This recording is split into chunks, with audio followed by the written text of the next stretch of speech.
नमस्कार, हर खबर हरियाणा देख रहे हैं आप और मैं हूं आपके साथ ज्योति। देश के 21 राज्यों की 102 लोकसभा सीटों के लिए पहले चरण में मतदान हुआ, जिनका वोटिंग प्रतिशत 60% के आसपास रहा और वोटिंग को लेकर के लोगों में खासा उत्साह देखने को मिला। फर्स्ट टाइम वोटर्स ने मतदान में बढ़ चढ़ कर हिस्सा लिया, तो वहीं दूसरी तरफ बुजुर्ग भी पोलिंग बूथों तक वोट डालने के लिए पहुंचे।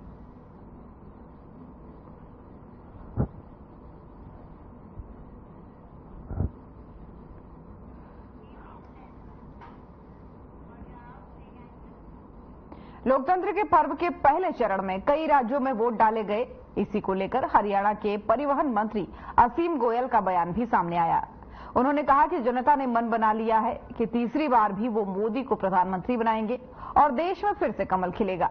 साथ ही एनडीए गठबंधन 400 से ज्यादा सीटें जीतेगा। इसी के साथ ही उन्होंने महेंद्रगढ़ के कनीना स्कूल बस हादसे पर भी प्रतिक्रिया दी। असीम गोयल ने कहा कि सरकार ने स्कूल बस हादसे को गंभीरता से लिया है और इसी को लेकर के तुरंत ही इस मसले में आरटीए विभाग के सचिव को निलंबित कर दिया गया है। देखिए, आज जो लोकतंत्र का पर्व पूरे देश में मनाया जा रहा है, आज उसका पहले फेज का जो है मतदान हो रहा है। 102 लोकसभा की सीटों के ऊपर मतदान है विभिन्न राज्यों की, और निश्चित रूप से लोग मोदी जी के नेतृत्व में तीसरी बार उनको अपना सेवक, प्रधान सेवक चुनने के लिए तैयार बैठे हैं। कमल का फूल खिलेगा। मोदी जी निश्चित रूप से इस बार तीसरी बार बहुत अच्छे बहुमत से जो है अब की बार 400 पार के साथ जो है सरकार बनाने जा रहे हैं और पुनः भारत की सेवा करेंगे। मुख्यमंत्री नायब सिंह सैनी की पत्नी सुमन सैनी शुक्रवार को करनाल पहुंची, जहां उन्होंने कई आयोजनों में हिस्सा लिया। इस दौरान स्थानीय निवासियों ने उनका जोरदार स्वागत किया। आपको बता दें कि सुमन सैनी काछवा गांव पहुंची और केंद्र और राज्य सरकार की चलाई गई जन कल्याणकारी योजनाओं के बारे में जनता को उन्होंने बताया और साथ ही उन्होंने जनता से बीजेपी के पक्ष में मतदान करने की अपील की।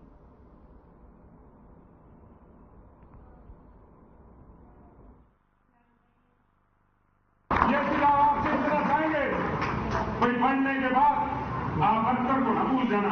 वर्कर का मान सम्मान पहले से बढ़ना चाहिए। मनोहर लाल जी के टाइम से भी बढ़ना चाहिए, मनोहर लाल जी के टाइम से घटना नहीं चाहिए। मैं आपसे सिर्फ यही आश्वासन मांगता हूँ और कुछ नहीं मांगता। और उसकी मेरे को आशा भी है, हमारी बहन का जो भाव देखा, स्वभाव देखा, अरे कह दिया भाई एक बार आप बना दो, बाकी जिम्मेवारी तो नायब सिंह सैनी की है। नायब सिंह सैनी के पीछे जैक आपका है, जो आपको मैं यही कहता हूं कि मेरी एक बार सारी करनाल की ग्रीन बैठी है, काकों की ग्रीन बैठी है। इसी शब्दों के साथ जय हिंद, जय भारत। सिरसा लोकसभा क्षेत्र से बीजेपी प्रत्याशी डॉक्टर अशोक तंवर रतिया पहुंचे। रतिया में अशोक तंवर ने अलग अलग कार्यक्रमों में शिरकत की।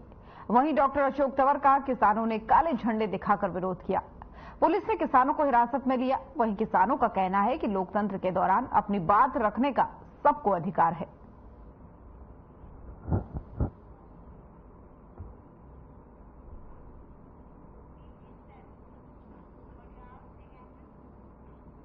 पूर्व मंत्री और कांग्रेस के वरिष्ठ नेता कैप्टन अजय यादव गुरुग्राम पहुंचे, जहां उन्होंने सरकार पर जमकर निशाना साधा। उन्होंने कहा कि बीजेपी के मैनिफेस्टो में सब बातें पुरानी है, जनता के हित और देश के विकास की कोई नई बात नहीं जोड़ी गई। आम जनता को मूलभूत सुविधाएं देने में भी बीजेपी सरकार विफल रही है। उन्होंने साथ ही कहा कि प्रदेश और देश में लगातार अपराध बढ़ रहा है, महिलाएं सुरक्षित नहीं है। लोकसभा सांसद राव इंद्रजीत के पास ऐसा कोई कार्य नहीं है जो वो जनता को गिनवा सके कि उन्होंने गुरुग्राम लोकसभा क्षेत्र के लिए विकास क्या किया है। युवाओं के लिए बात करी है, उनको 1 लाख रुपए देंगे हम लोग, साल का अप्रेंटिसशिप बाकायदा कराई जाएगी। महिलाओं को भी जो है 1 लाख रुपए देने की बात की है। जो महिला हेड होगी, महिला की 8500 रुपए उसको महीने के मिलेंगे। किसानों के लिए मिनिमम सपोर्ट प्राइस, न्यूनतम जो मूल्य वो दिया जाएगा। कर्जा माफी की बात करी है। जो हमारे मजदूर भाई हैं उनका 400 रुपए करेंगे, जो आज के दिन जो है मात्र जो है 250 रुपए भी नहीं है।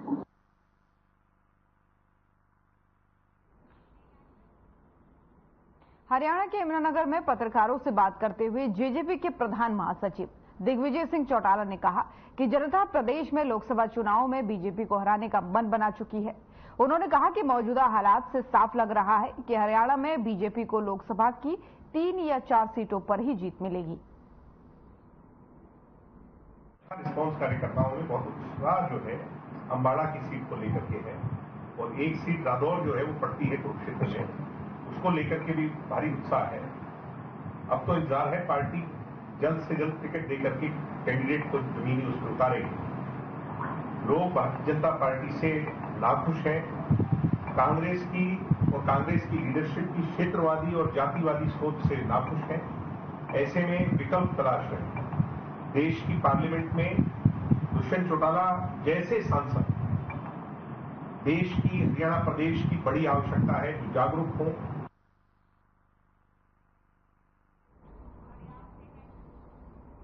लोकसभा चुनाव को लेकर के दुष्यंत चौटाला ने बयान दिया है। उनका कहना है कि लोकसभा चुनाव में 400 पार का नारा देना बीजेपी की बड़ी भूल है।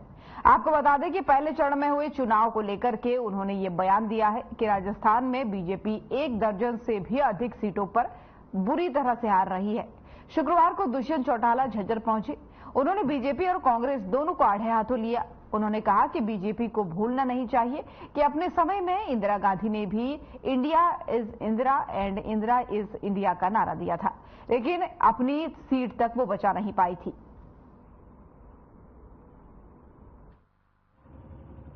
पार्टी के सभी लोकसभा क्षेत्रों में प्रोग्राम चल रहे हैं और उसके अंदर हल्का लेवल पर बैठ के कर कैसे आगामी चुनाव में गांव और बूथ लेवल पर कार्य होना चाहिए, शहर के वार्ड और बूथ लेवल पर काम होना चाहिए, उसके दिशा निर्देश दिए जा रहे हैं। और 5 उम्मीदवार मैदान में हैं। जल्द 5 की भी सूची बैठक कर पार्टी घोषित करेगी। मैं मानता हूं कि जो परिणाम होंगे वो बड़े पॉजिटिव भी होंगे और हमारा जो वोट शेयर 2019 में था उससे 3-4 गुना ज्यादा भी पार्टी को वोट मिलेगा। लोकसभा चुनाव को लेकर कितनी सीट जीत मानते हो सर? अभी तो इंद्री में अचानक हुई बेमौसम तेज बारिश से ओलावृष्टि से किसानों की फसलों को काफी नुकसान हुआ है।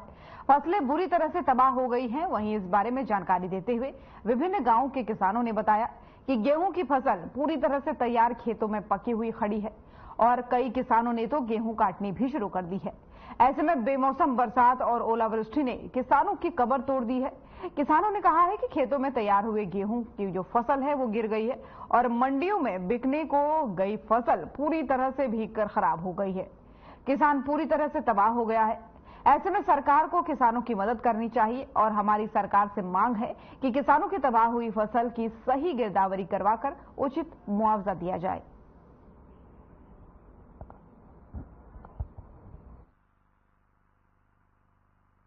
हाँ जी, किस टाइम हुई जी बारिश? तो बात अभी आधा घंटा पहले हुई है। कितनी देर बरसा होगा ये करीब? कम से कम 20 मिनट। और ओले?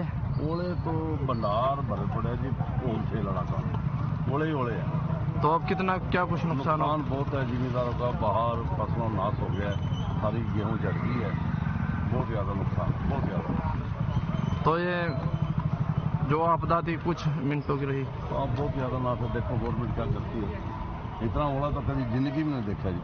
नरेश कुमार शर्मा जी। क्या कहने, क्या बताएंगे किस तरह ओलावृष्टि हुई है? कितना ओला तो बहुत ज्यादा पड़ा सर। ये ओले ना बहुत ज्यादा ऐसा होना नहीं चाहिए था। चलो भगवान की जैसी इच्छा है। तो बहुत ज्यादा नुकसान भी हो सकता है। तो हमें इन चीजों का विशेष ध्यान रखिए, फिर भी चलो ठीक रह गया। तो हम तो यही कहेंगे कि भगवान सभी को अच्छा रखे। धन्यवाद। हाँ जी, क्या हुआ था जी? हाँ जी, इंद्री मंडी में बहुत घना ओला पड़ा जी, 20 मिनट लगभग सी, और बहुत नुकसान हो गया जी। पानी भी और ओला भी बहुत घना हो गया। जो फसल खेत में खड़ी है उसका कितना नुकसान है? खेत में फसल का तो जी खेत में जाकर देखेंगे जी क्या होगा ही बाल। क्या लगता है आप लोगों को कितना नुकसान तो बहुत हो गया होगा जी। मेरे ख्याल को 10% बड़ी मुश्किल से बचा होगा। अच्छा, क्या मांग करते हो सरकार से? सरकार तो जी मांग तो यही है जी, हमारी फसल खराब होगी। महेंद्रगढ़ के कनीना स्कूल बस हादसे में हरियाणा सरकार की मुश्किलें बढ़ गई हैं। हाईकोर्ट में सुरक्षित वाहन नीति 2014 के सही क्रियान्वयन नहीं होने को लेकर के अवमानना याचिका दायर की गई है और अब सोमवार या फिर मंगलवार को इस पर सुनवाई हो सकती है। सुरक्षित वाहन नीति 2014 सही तरीके से लागू नहीं करने को लेकर के परिवहन विभाग के 12 अधिकारियों को नोटिस जारी भी कर दिया गया है। वहीं हाईकोर्ट ने राज्य, जिला, उपमंडल स्तरीय कमेटी के चेयरमैनों को नोटिस भेजा है और बाल क्रांति की जनहित याचिका मामले में सरकार ने सुरक्षित वाहन नीति को सही तरीके से क्रियान्वित करने का हलफनामा दिया था। मामले की कंटेम्प्ट ऑफ कोर्ट पिटीशन हमने फाइल की है। ये सोमवार या मंगलवार को इसमें सुनवाई होनी है। इसमें हाई कोर्ट की डायरेक्शंस थी सभी ऑफिशियल्स को, डिस्ट्रिक्ट लेवल कमेटी, सब district level committee, state level committee पे, कि आप जो है सुरक्षित वाहन पॉलिसीज को अच्छी तरह से इंप्लीमेंट कीजिएगा, रेगुलर चेकिंग कीजिएगा। बट ये जो कनीना वाला हादसा है, इसमें एफआईआर जो बच्चे ने लॉन्च की है, उस एफआईआर से ये प्रतीत होता है कि इस पॉलिसी को प्रॉपरली इंप्लीमेंट नहीं किया है और हाई कोर्ट की डायरेक्शंस को जो कंसर्न्ड ऑफिशियल्स हैं, जो हमने कंटेम्प्ट पिटीशन में जिनको कंटेम्नर बनाया है, उन्होंने इसमें बहुत बड़ी लापरवाही बरती है, जिससे 6 बच्चों की उस बस हादसे में जान गई है।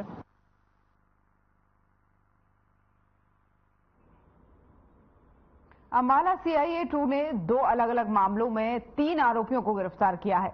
आपको बता दें कि एक मामले में 2 आरोपियों को गिरफ्तार कर उनके कब्जे से 7 बाइक और स्कूटी बरामद की गई है।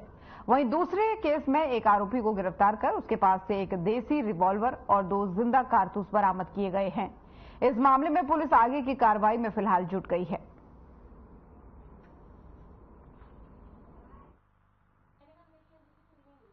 ये अंबाला के पुलिस अधीक्षक महोदय श्री जशनदीप सिंह रंधावा जी के दिशा निर्देशों पर अंबाला जिला में अपराध रोकथाम और अपराधियों को पकड़ने की एक विशेष मुहिम चला रखी है। उसी मुहिम की कड़ी में हमारे सीआईए 2 के हेड कांस्टेबल वेद ने कल 2 मोटरसाइकिल चोर गिरोह के साथी सदस्यों को पकड़ा है, जिनसे 5 मोटरसाइकिल और 2 एक्टिवा चोरीशुदा बरामद की गई हैं, जो कि इन्होंने पिछले दिनों ही अंबाला जिला के अलग अलग हिस्सों से चोरी की है और इसमें पुलिस के मुकदमे दर्ज है। टोटल 7 व्हीकल इनसे बरामद किए गए हैं और एक दूसरी कड़ी में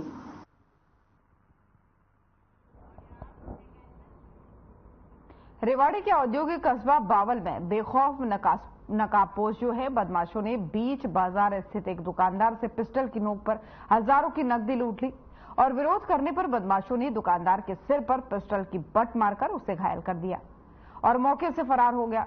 लूट की यह वारदात दुकान में लगे सीसीटीवी में कैद हो गई। वहीं जिसके आधार पर पुलिस अज्ञात बदमाशों के खिलाफ मामला दर्ज करके फिलहाल पुलिस आगे की कार्रवाई में जुट गई है। वहीं घटना के बाद से यहां के व्यापारियों में दहशत का माहौल है।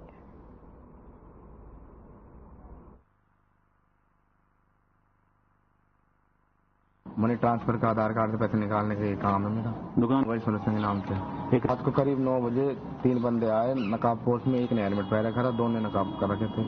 आके मेरे ऊपर गन तानी के बोले जितना कैश है उतना कैश दे दो। फिर मैंने कैश दे दी, फिर झड़प हुई। फिर बंदूक की नली से मेरे सिर में 2-3 बार वार किया उन्होंने और ये भी धमकी दे गए कि पुलिस में गया या रिपोर्ट करी तो जान से मार देंगे और 80 से 90 हजार रुपये लूट के ले गए। तो इंतहा क्या, गवर्नमेंट हॉस्पिटल में गया, मैं मेडिकल भी करवाया, थाने में गया, सब आए थे, उन्होंने भी रिपोर्ट वगैरह दर्ज कर ली थी।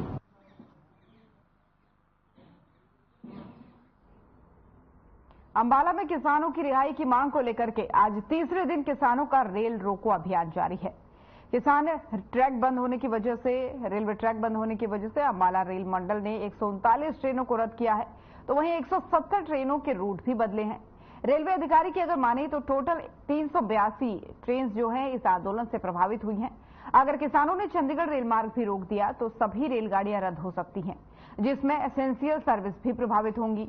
अब इस बारे में ज्यादा जानकारी देते हुए सीनियर डीसीएम नवीन यादव का कहना है कि अंबाला रेल मंडल से अब तक 139 ट्रेनें रद्द कर दी गई हैं और कई ट्रेनें बीच रास्ते में रद्द करनी पड़ी हैं।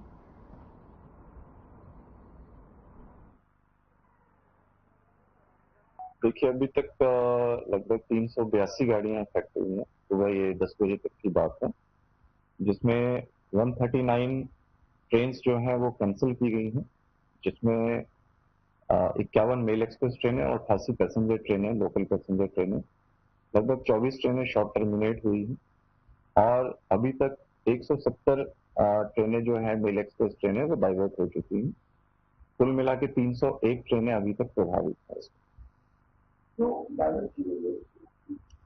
देखिए, अभी डाइवर्टेड रूट में हमारा मेन जो है वो अम्बाला चंडीगढ़ सानेवाल होते हुए लुधियाना जम्मू की तरफ गाड़ी जा रही है और कुछ गाड़ियां जो है वो दिल्ली डिवीजन से ही।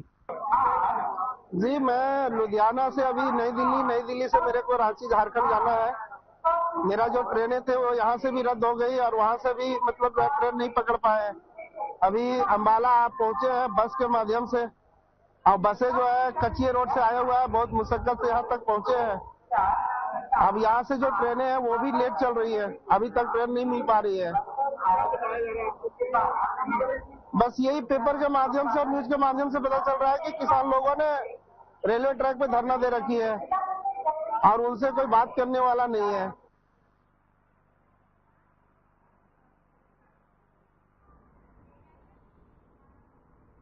अब खबर अंबाला से है, जहां तपती गर्मी के बाद आसमान में काले बादल छाए और हल्की ओलावृष्टि के साथ ही बारिश भी हुई। एक तरफ बारिश से लोगों को गर्मी से राहत जरूर मिली है, तो किसानों को अपनी फसल खराब होने का डर भी सताने लगा है। गौरतलब है कि किसानों की फसल पककर तैयार हो गई है और मंडियों में भी अब भारी मात्रा में गेहूं की फसल आनी शुरू हो गई है। किसानों को मंडी में अपनी फसल के भीगने का डर सता रहा है, तो वहीं खेत में खड़ी फसल से भी इस बरसात से नुकसान होने का डर है।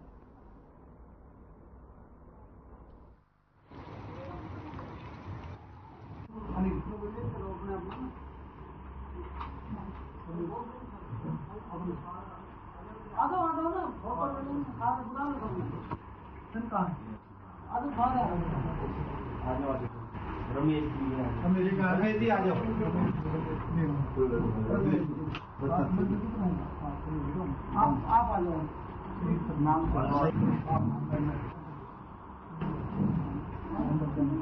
महेंद्र जी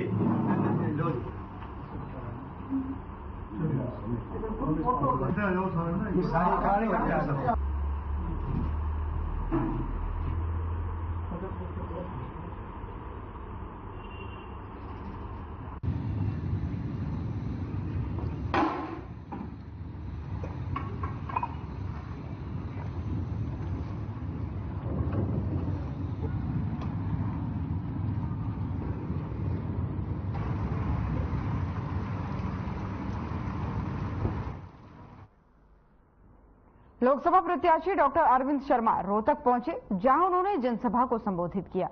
जनसभा को संबोधित करते हुए डॉक्टर अरविंद शर्मा ने कहा कि प्रधानमंत्री नरेंद्र मोदी की जन कल्याणकारी नीतियों से प्रदेश और देश की जनता खुश है। बीते 10 वर्षों को कई ऐतिहासिक फैसले लेकर देश को मजबूत किया गया है और इसी से देश की जनता में पीएम मोदी के प्रति जोश भी है। साथ ही उन्होंने विपक्ष पर भी निशाना साधा और कहा कि विपक्ष के पास कोई मुद्दा नहीं है, इसलिए वो झूठ बोलकर लोगों को गुमराह करने का प्रयास कर रहे हैं, लेकिन देश और प्रदेश की जनता विपक्ष के बहकावे में नहीं आएगी।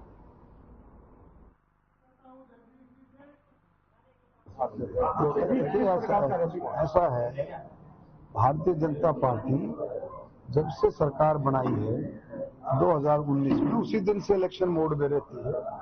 सेवा ही संगठन, सबका साथ सबका विकास, हरियाणा एक हरियाणवी एक। बहुत अच्छे तरीके से माननीय प्रधानमंत्री जी ने ये चुनाव लोकसभा का चुनाव है, प्रधानमंत्री चुनने का चुनाव है और सभी लोगों को इस बात का पता है। बहुत अच्छे तरीके से लोगों को इस बात की समझ है, छत्तीस बिरादरी को, कि चुनाव का कितना महत्व है, ये देश को कितना आगे आने वाले समय में कितना मजबूत करेगा। गरीब आदमी को अंत्योदय आखिरी छोर तक, किसानों को, खेती और मजदूरों को, महिलाओं को, बुजुर्गों को, हर तबके को, शहीदों को, स्वतंत्रता सेनानियों को, सबको मजबूत करेगा। अब आप देखें 70 साल से बुजुर्गों के लिए माननीय प्रधानमंत्री मोदी जी ने इस चुनाव के बाद 4 के बाद ये दिया है कि भाई सरकार बनने के बाद 5 लाख रुपए की गारंटी, यानी कि उसकी आमदन कितनी भी, जिसकी उम्र 70 साल हो जाएगी उसको।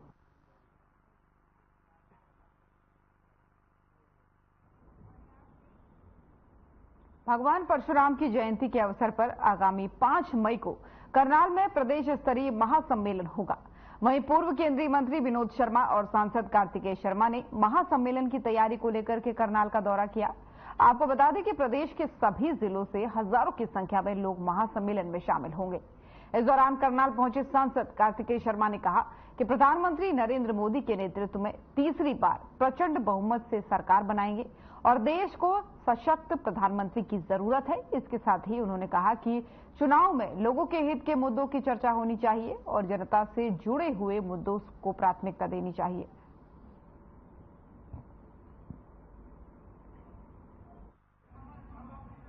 ये देखते हैं कि जिनको उन्होंने वोट दी उन्होंने उनके लिए क्या काम किया और किस एजेंडा के साथ लोगों के बीच में आप जा रहे हैं और डेवलपमेंट का एजेंडा लेकिन नरेंद्र मोदी जी ने 10 साल में अपना काम किया है। मुझे लगता है कि डेवलपमेंट के एजेंडा के बेसिस पर ही इस चुनाव का फैसला भी होगा। ईवीएम पर ईवीएम कोई विषय ही नहीं है। 2004 का चुनाव ईवीएम पे हुआ था, 2009 का चुनाव ईवीएम पे हुआ था, 2014 का और 19 का भी ईवीएम पे हुआ था। तो विपक्षी पार्टियां जब इसी ईवीएम पे चुनाव जीतती हैं तब ठीक है, जब हारती हैं तो खराब है। वीवीपैट को लेकर कहीं ना कहीं सुरक्षित रख लिया गया है। वीवीपैट पे भी फैसला आ चुका है कोर्ट का, ये सारी चीजें निर्धारित हैं, इसमें कोई नई बात नहीं है। तो नहीं है, पर मुझे कह रहे हैं कि उनका भी स्वास्थ्य। फरीदाबाद की सबसे बड़ी अनाज मंडी मोहना के गेट पर किसानों ने अपनी फसल का भुगतान न होने के चलते ताला जड़ दिया। साथ ही प्रशासन को 24 घंटे का अल्टीमेटम देते हुए चेतावनी दी है कि अगर उनकी फसल का 24 घंटे के भीतर भुगतान नहीं किया गया तो मंडी का ताला नहीं खुलेगा।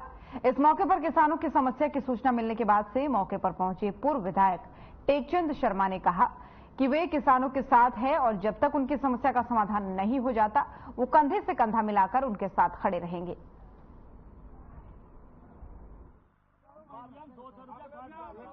सरकार के बरखिलाफ है, किसान नाराज है, रुष्ट है। क्यों? ना तो बोरी है और ना बारदाना है और ना यहाँ ट्रांसपोर्ट है, जो कि HCFB का जो गोदाम की मैडम है वो भी आई हुई है और गाड़ियों में तोल में भी गड़बड़ी है और किसान को पैसा पेमेंट हो नहीं रही है जे फार्म के मुताबिक। तो सरकार विफल है हर तरीके से। सरकार कहते 24 घंटे में गेहूं की फसल के जब से सरकार बदली है, जब से किशन जी की खट्टर जी की सरकार थी तब पहले मिलती थी, अब विफल है बिल्कुल। गेहूं के पैसा लेना है ना आड़े ना सरकार के आई अभी। अच्छा, गेहूं कब डाले थे आपने? गेहूं दे रहे हैं मैंने 3 दिन 4 अप्रैल को भरे मेरे गेहूं। तो खरीद हो गई? खरीद है, पैसे नहीं आए अभी ना। ऊपर से शादी कैसे करेंगे बेटे की शादी आप? अब शादी कहाँ से करेंगे, कार्ड लेकर घूम तो रहे हैं तो फेरी में। अच्छा, हाथ नहीं आता है। उम्मीद नहीं है आपको अभी? अभी कोई उम्मीद ना। कार्ड कहाँ शादी का कार्ड लेकर आया? Bureau card. अच्छा, शादी का कार्ड भी है। देखिए, अभी हमारे जितने भी ये आड़ती भाई हैं इन्होंने 24 घंटे का टाइम दिया है। अगर 24 घंटे के अंदर या तो जे फार्म पे ये करें और या पेमेंट शुरू करें जे फार्म पे या इस समस्या का समाधान करें, वरना जो भी अगर ये कह रहे हैं कि जिस तरीके से स्ट्राइक करेंगे मैं इनके साथ कंधे से कंधा मिला करके चलूंगा। मैं इनके साथ हूं, हर तरीके से इनका साथ दूंगा। सरकार में रहते हुए भी सरकार अरे यार, सरकार नाम की तो कोई चीज समझ में नजर नहीं आ रही इस टाइम पे। ये हमारी लिफ्टिंग और पेमेंट की दिक्कत है जी। ना तो हमारे यहाँ लिफ्टिंग हो रही है और ना ही किसानों की पेमेंट आ रही है। वजह है जो सरकार ने जो अपना पॉलिसी वो बना रखी है, तो वो कहते हैं कि जब माल गोदाम के अंदर पहुंच जाता है तो उसके 72 घंटे बाद हम पेमेंट रिलीज करेंगे। लेकिन सरकार पे ना तो उठाने का बंदोबस्त है और ना ही वहाँ अनलोडिंग की व्यवस्था है, जिसके कारण ना तो माल उठ रहा है और ना ही वहाँ अनलोडिंग हो रही है, ना ही उसकी वजह से पेमेंट आ रही है। ये है जी, किसान अनाज डालने के लिए आ रहे हैं, अनाज डालने के बाद पैसे मांगते हैं, गवर्नमेंट पैसे नहीं देगी सरकार। इसे तो आप दबाव खत्म करने के लिए हमने ताला लगा दी। जगह नहीं है, बारदाना नहीं है हमारे पास। अभी कब तक नहीं लिफ्टिंग हो रही माल की? नाराजगी कब तक रहेगी? नाराजगी है जब तो हमारा समाधान हो जाओ। हमको हमारा कमीशन दे दो 6 महीने बाद, हमारे किसान की पेमेंट कर दो जे फार्म पे, हमारी कोई समस्या नहीं है। गवर्नमेंट जब तक माल उठा लो। कब खुलेगा अभी? ताल जब खुलेगा जब हमारी समस्या का समाधान हो जाएगा, गवर्नमेंट पेमेंट इशू कर देगी जमींदारों की, तो यह हमारा माल रेगुलर फिर चालू हो जाएगा। क्या दिक्कत आ रही है? तो ये लिफ्टिंग नहीं हो पा रही है, ट्रांसपोर्ट की कमी नहीं, ट्रांसपोर्ट की कोई कमी नहीं है, 90 ट्रक दे रखे हैं और कितने दें। तो ये लिफ्टिंग क्यों नहीं हो पा रही है? लेबर नहीं है, वो तो अनलोडिंग के लिए किसी भी गोदाम। अच्छा, ट्रक भरे इसके साथ सारे ट्रक भरे खड़े हैं, 45-50 हजार का ट्रकों में भरा खड़ा 3 दिन से। डॉक्टर साहब एक चीज और समझ में आ रही है, यहाँ पर जो किसान है वो आरोप लगा रहे हैं, आड़ती आरोप लगा रहे हैं कि 5-5 रुपए पर कट्टे के हिसाब से किसान से पैसे मांगे जा रहे हैं। किसान से आड़ती से हमारा मतलब ही नहीं, हमारा तो सरकार का टेंडर है, सरकार से लेंगे जो भी लेंगे। फिर किसान आड़ती क्यों? वो लगाए, कुछ भी लगा, हमें बताएं किसने लिया, हमने तो किसी से बोला। मैं मोहना मंडी से जवाहरलाल आड़ती, जवाहरलाल ट्रेडिंग कंपनी मेरी 2 आड़त है मोहना मंडी में। अभी क्या है कि ये जो उठान नहीं हो रहा है, ट्रांसपोर्ट पर गाड़ियां नहीं है, और जो ये उठान नहीं हो रहा है, बारिश हो गई तो ये सारा का सारा नुकसान आड़ती के ऊपर डालती है सरकार, और आड़ती भुगतता है, हर साल ही भुगतता है। आड़ती इतना कमीशन नहीं कमाता है, इतना अपनी जेब से दे देता है। गवर्नमेंट से निवेदन है कि ट्रांसपोर्ट का व्यवस्था करे और अपनी लेबर की व्यवस्था करके इस माल को उठाने का कष्ट करे। यही है जी, एक तो माल लिफ्ट नहीं हो रहा है, और सरकार ने एक गलत पॉलिसी बनाई हुई है कि भाई माल लिफ्ट होगा तब पेमेंट मिलेगी, जबकि किसान का इससे कोई लेना देना नहीं है माल लिफ्टिंग से। किसान का तो जे फार्म कटने के बाद फंक्शन खत्म हो जाता है जी। तो अब सरकार को अपनी पॉलिसी बदलनी पड़ेगी और बदलनी चाहिए। ये बंद कर दिया आपने, फिर कैसे काम चलेगा? गेट बंद कर दिया, विरोध कर रहे हैं सरकार का। हर खबर हरियाणा देख रहे थे आप। बुलेटिन में फिलहाल इतना ही। नमस्कार।